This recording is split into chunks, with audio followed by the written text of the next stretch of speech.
Christine Emba is my guest with more on this. She's a columnist with the Washington Post. Christine, your take on what we heard today at the White House about this meeting, even the possibility of it happening to begin with. What's your read? Yeah, well, as you said, Todd, extraordinary is the word. Extraordinary in how quickly it happened and how little we really know about it. I think the one notable thing to take away from these discussions and how quickly they've developed and what has been said is that it's pretty clear what everyone else is getting out of these talks, but not necessarily that clear what America would be getting out of them. How much of a gamble is it in that case? Well, it depends on what you think is being gambled. For North Korea, frankly, it doesn't seem like that much. They've already been suffering under increasingly ratcheted sanctions over the past several months. They are already developing their nuclear weaponry capabilities and have continued to test them. If worse comes to worse, they can, say that they were offered a meeting by a sitting world leader, something that Kim Jong Un in particular has been hoping for years at this point, and it didn't work out. So they don't have that much to lose. For South Korea, there is the possibility that the peninsula again becomes less safe. North Korea said that they would tone down, take a break from testing missiles and nuclear armaments while talks were being held between both South and North Korea and possibly between the U.S. and North Korea. But if this falls apart, that agreement may not hold.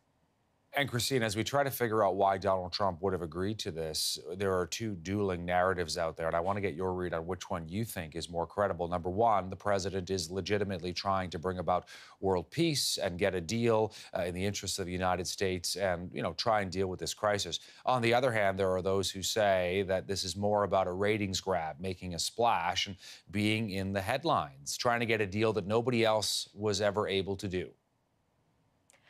I think it's fair to say that it's probably a little bit of both.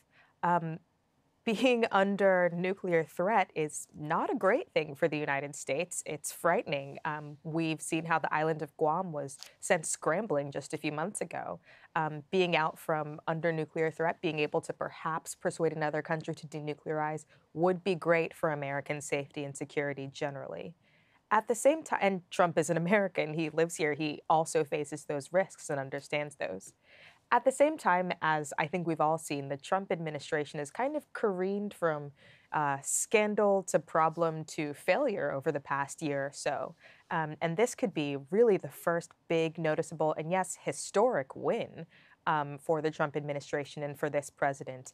He loves those. He loves being seen as a great negotiator, a great deal maker, somebody who's getting things done that his predecessors, especially President Obama, wasn't able to do. So naturally, this would look good for him, and he loves to look good. One final thing, Christine, this idea that the president is making it up as he goes along, that even his own Secretary of State seemed to have been caught off guard by this and that it was sort of an impulsive thing. Do you think that's true, that the president just decided in the moment to agree to do this? Honestly, yes. I mean, just looking at the news from yesterday, you see that within 12 hours, we went from the Secretary of State saying negotiations are a long way off to suddenly the president saying, yes, we're going to be negotiating with North Korea at the highest level, presidential levels. There must be some sort of disconnect here. It's clear that that announcement probably was not totally thought out and walked through with advisors, with experts, because that's just not the way that things are done. Obviously, the White House and the State Department, the Trump administration is kind of trying to rationalize what happened. The State Department is now saying, well, these aren't negotiations that are happening. We knew that a conversation would be happening. We just weren't talking about negotiations. But that feels a little bit transparent to me. Christine Emba is an opinion columnist with the Washington Post, joining us from the U.S. Capitol. Great to have you on today, Christine. Thanks for making time for CTV in Canada. Thank you.